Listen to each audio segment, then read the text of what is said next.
My dad suddenly got very sick and had to go to the hospital. I can't go on our honeymoon because I need to be with him. So my husband says I should go alone. I was really excited about our honeymoon, but now it's not happening. My husband thinks I should still go by myself. But who goes on a honeymoon alone? Then something unexpected happened. My father-in-law, who was supposed to be in the hospital, appeared in front of me. "Why are you here, father-in-law?" "My name is Sarah. I've been with Mark for 5 years, and he finally asked me to marry him this summer." Looking back, those 5 years felt like a long time. We started visiting Mark's parents' house about a year into our relationship, and he met my parents who live far away too. But he always said, "Let's wait until work is more settled," without making a definite plan to get married. Lately he even joked, "Why change anything?" This made me worried. "Mark, I'm turning 30 soon. If you're not going to be honest with me, we might need to end things." After I said that, Mark finally asked me to marry him. We were close to each other's families and had already talked about everything, from our wedding plans to our honeymoon destination. All that was left was to make those plans happen. We decided to have a small wedding with just our closest friends and family. The only thing left was our honeymoon. Mark planned to spend the day at his parents' house to spend time with them. I had dinner with my parents, who came from out of town, and then went home alone. I packed our bags for the honeymoon and sent Mark a text before bed. "Mark, you did great today. I'm all set for our honeymoon tomorrow. I'm really excited about going to Italy." But I didn't hear back from Mark. I figured he must have been really tired from the wedding and fell asleep. I hoped he wouldn't oversleep for our flight the next day. Feeling a bit worried, I eventually fell asleep. The next morning, I got a call from Mark. "Sarah, something really bad happened," Mark said quickly as soon as I answered the phone. "My dad collapsed and he's in the hospital. You'll have to go on our honeymoon alone today." "What? What do you mean?" I was shocked. "But your dad seemed fine at our wedding yesterday, didn't he?" "I'm just as surprised as you, Sarah. I need to stay with him, but you should still go on the honeymoon without me." "That's crazy.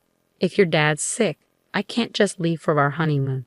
Who goes on a honeymoon alone anyway?" I asked which hospital his dad was in, but Mark wouldn't tell me. "If I told you, you'd want to come visit, right?" "Of course I would. Dad knows how much you've been looking forward to going to Italy. He insisted I should still let you go. Please respect his wishes. I won't be able to enjoy myself with everything that's happening. Will you come join me once he's feeling better?" "Definitely, I'll be there as soon as things calm down here." "Don't say as soon as things are settled. It might jinx it. Please, let me handle things here and go to Italy as planned. I'm almost at the hospital, so I won't be able to answer your calls. Talk to you later." "Well, wait, Mark," I tried to say, but he hung up before I could get a word in. I called back right away, but his phone was off. I didn't even know which hospital he was heading to, so I couldn't rush to be with my father-in-law. Feeling helpless, the doorbell rang, startling me. When I opened the door, I was shocked. "Father-in-law?" There he was, standing at the door, supposed to be in a hospital after collapsing. "Are you okay? Your legs? They're working." I stammered, feeling like I was seeing a ghost. "What do you mean?" My father-in-law looked confused as I checked if he was really there. "Are you feeling all right?" "Oh, I had a bit too much to drink at the wedding yesterday, but I'm fine now. Sober as a judge this morning, and I drove here just fine after dropping Mark off." "After dropping Mark off?" "Yeah, you're going on your honeymoon, right? I dropped him off at the station, but then I realized I should have come to pick you up too. Let me take you to LaGuardia." I was really confused. My father-in-law, who was supposed to be in the hospital, dropped Mark off at the station. None of this made any sense. Then it hit me. My father-in-law mentioned LaGuardia, but we're supposed to fly from JFK to Italy, not LaGuardia Airport. "You said you'd take me to LaGuardia, but our honeymoon is in Italy." "Oh yes, that's what I thought too." I was surprised when Mark told me this morning that we changed our plans last minute and decided to go to Alaska instead. Alaska. The more I heard, the more confused I became. Mark said we're going to Alaska. Yeah, he did. He left a note in the car. My father-in-law showed me a post-it that Mark had left in the car. It had the name of an inn in Alaska and a flight from LaGuardia to Ted Stevens Anchorage International Airport written on it. When I saw it, everything started to make sense. Can you take me to LaGuardia then? Of course. Traffic shouldn't be too bad. We'll probably get there around the same time as Mark's train. Thank you so much. On the way, I couldn't stop thinking about Mark's behavior. Whether my guess was right or not, I find out when I saw him at the airport. I thanked my father-in-law and went into the airport. Near the check-in counter for the Alaska flight, I saw Mark right away.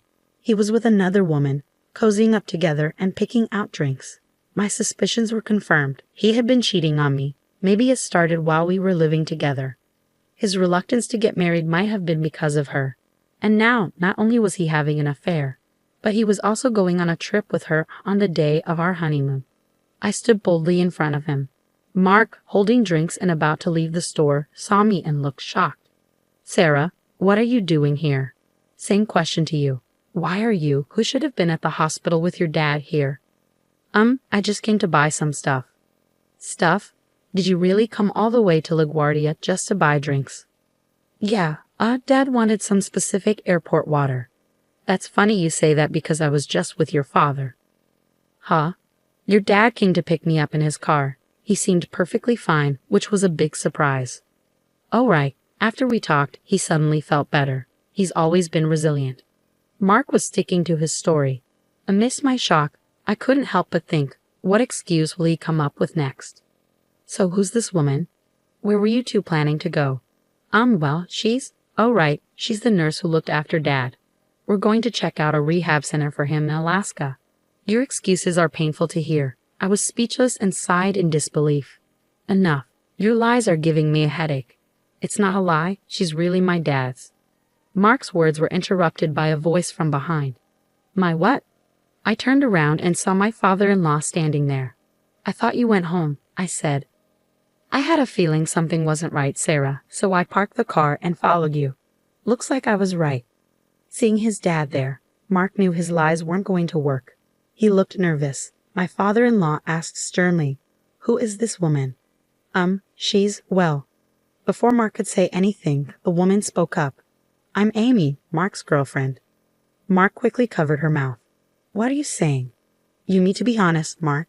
You don't love your wife. Just divorce her already, she said boldly. What? No, just be quiet, Mark exclaimed. Why should I listen to you? You promised to leave your wife for me. That's why you chose me over her today, right? Amy accused. That's because you threatened me. You said, if you don't come to Alaska with me today, I'll tell everyone about us. Mark defended himself. I see, so you were having an affair with her? I said coldly. Amy glared at me and snapped back. It's not an affair.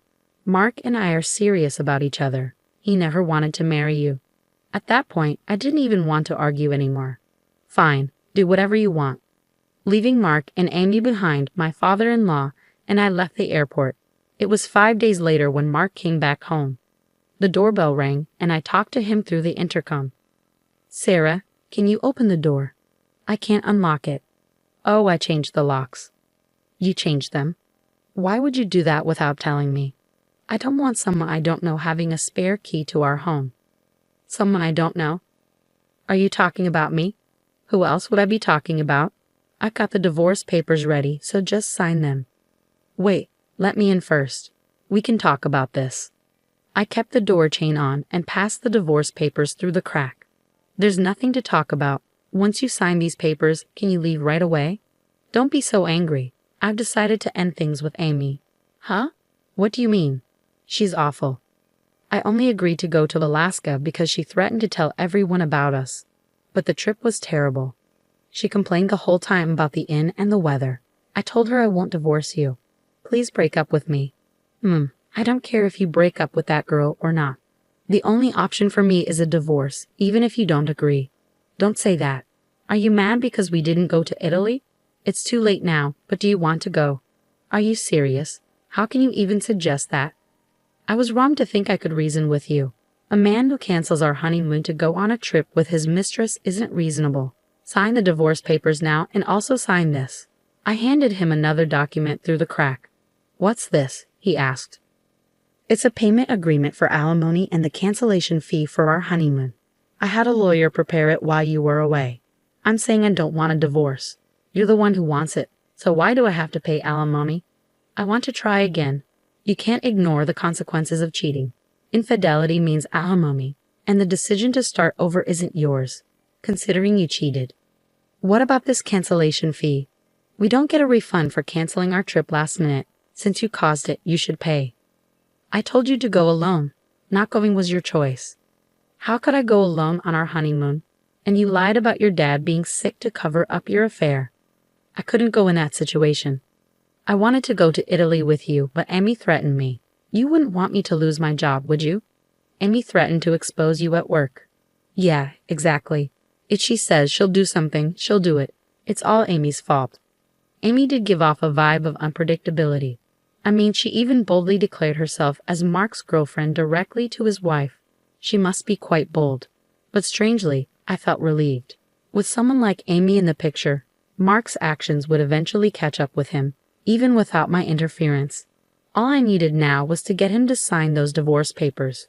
Pretending to be concerned, I asked, "Hey, are you sure it's safe for you to be here?" "What do you mean? You ended things with Amy, right? Isn't she angry?" "Of course she's angry, but I'm done with her." "Well, maybe you're fine, but what about Amy? Knowing her, she might show up at your office and cause trouble." "True, that would be a disaster. I need to go to the office and handle this. Sarah, could you pass me my company key card?" "This one." I pulled out Mark's company key card and showed it to him. "Yeah, that's it." I quickly moved away from the door as Mark reached for the card through the gap. "I'll give you the key card if you sign the divorce papers and the payment agreement first." "But, have you made up your mind? You better decide quickly. Amy might get to your office before you." "All right." Mark reluctantly signed the documents and passed them through the door gap. "There, is that enough? Now give me the key card." I handed him the key card, and Mark hurried off to the office. I went to the courthouse to submit the divorce papers and gave the signed payment agreement to my lawyer. It was a relief to have the financial matters settled. The next day, Mark called me in a panic. "Hello?" "Sarah, what do you want? We're legally strangers now. There's nothing to talk about." "Wait, please don't hang up," Mark pleaded desperately. Curious about what happened, I decided to hear him out. "So what is it?" "I was called into a meeting by the board when I got to the office today. Everyone knows about my affair, even though I tried to get ahead of Amy. Isn't that strange?" "Oh," I told them. "You told the board?" "Yeah, I felt bad because they came to our wedding. But we divorced so quickly. Since you were busy with Amy, I thought I should explain why we split up." "Just the board? You told everyone at my office?" "Yeah. When I told them my husband chose a vacation with someone else over our honeymoon, they were shocked. But how can I face everyone at work now?" "You don't have to hide anymore. Isn't that a good thing? Don't play games with me. You've ruined everything." "I should be saying that to you. I wish I could get back the 5 years I wasted on someone like you." When I spoke up, he fell silent. "Why don't you just be with Amy? If she cares about you so much, wouldn't she support you even if you quit your job?" "No, being with her only brings trouble. The only one who can support me is you, Sarah." "Well, being with you only brings me trouble. If you want support, maybe you should think about how your actions affect others." "Yeah, I regret it. So can we try again?" "No chance. Maybe it's time for you to reflect, start fresh, and try dating again. Oh, and maybe find a job first." "Sarah, please don't leave me. You're the one who betrayed me first. You'll have to live with your regret." I ended the call abruptly. After that, Mark went back to his parents' house a few times to borrow money. But my father-in-law, who was falsely made out to be seriously ill and used as an excuse for Mark's affair, was furious. Eventually, he cut ties with Mark. Mark started feeling uncomfortable at work and ended up quitting. Job hunting didn't go well, and now he's barely making ends meet by working part-time at a convenience store. On the other hand, I moved into a new home with the alimony from Mark. Even though I changed the locks, it still felt strange living in a place my ex-husband knew about. Mark's parents helped me move. Maybe they saw it as a way to make up for their son's mistakes. I still keep in touch with them and have meals together occasionally. I may not get back the 5 years I spent with Mark,